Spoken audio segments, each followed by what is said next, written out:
চা শ্রমিক যারাই কাজ করান, শ্রমিকদের প্রতি যদি আপনারা যত্নবান হন, আপনারা কিন্তু বেশি করে কাজ করাতে পারবেন।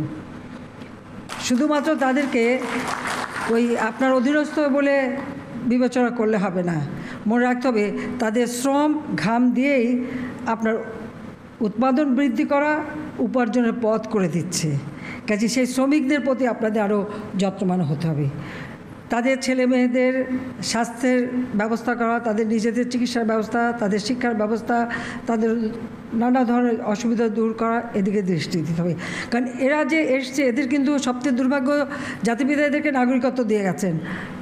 এদের কিন্তু এই মাটিতে একখণ্ড জায়গা নাই যেখানে তারা আপন ভূমি হিসেবে বিবেচনা করতে পারে।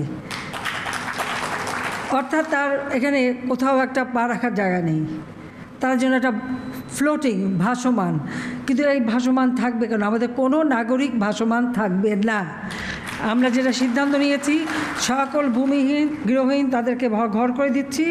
ইনশাল্লাহ এই চা শ্রমিকরাও এরকম ভাসমান থাকবে না, সেটা আমি বলে যাচ্ছি। এর জন্য যা করার করব।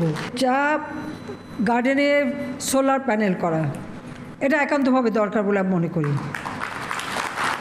কারণ এই সোলার প্যানেলের মাধ্যমে বিদ্যুৎ উৎপাদন এবং সরবরাহ করে যার যার নিজের এলাকায় সেটা করা। কারণ সোলার প্যানেল বসালে হবে না, এটা কিন্তু আবার পরিষ্কার করতে হয়, তো সেটা কোনো একটা অসুবিধার ব্যাপার না। কিন্তু সমস্ত চা বাগানে আমরা যদি সোলার প্যানেল করে দিতে পারি, তাহলে অন্তত আমাদের যে ন্যাশনাল গ্রিডে বিদ্যুতের সাশ্রয় হবে, আর স্থানীয়ভাবে যে বিদ্যুতের উৎপাদন হবে নিজেরাও ব্যবহার করতে পারবে, শ্রমিকরাও তাদের বাড়িঘরে ব্যবহার করতে পারবে। আবার আশেপাশে উদ্বৃত্ত থাকলে আমরা ন্যাশনাল গ্রিডেও নিয়ে নিতে পারবো। সে ব্যবস্থা, সে প্রযুক্তিও এখন আমরা নিয়ে এসেছি। কাজে আমি এটা খুবই সাধুবাদ জানাই, এটা সব থেকে ভালো করা হচ্ছে। আর তাছাড়া আমরা কিন্তু আমাদের দেশে প্রাইমারি শিক্ষা কিন্তু সম্পূর্ণ অবৈতনিক, এবং আমরা প্রাইমারিতে মায়ের নামে কিন্তু উপবৃত্তি দিয়ে থাকি। তাছাড়া আমরা বিনা পয়সায় বই দিচ্ছি। কাজে আমাদের চা শ্রমিকদের সন্তানরা বা ওখানে যারা কর্মচারী, তাদের সন্তানরা যাতে যথাযথভাবে লেখাপড়া শিখতে পারে, সে ব্যবস্থাটাও করে দেওয়া দরকার। এবং সেটাও করবেন যারা মালিক। আর সরকারের পক্ষ থেকে যে যে সুবিধা দেওয়ার, সেটা তো আমি দিচ্ছি এবং দেব।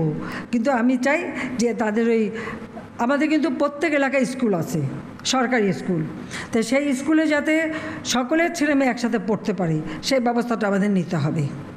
আর বিভিন্ন বাগানে যে স্কুলগুলি আছে, সেগুলি যেন যথাযথভাবে চলে, সে ব্যবস্থাটাও নিতে হবে।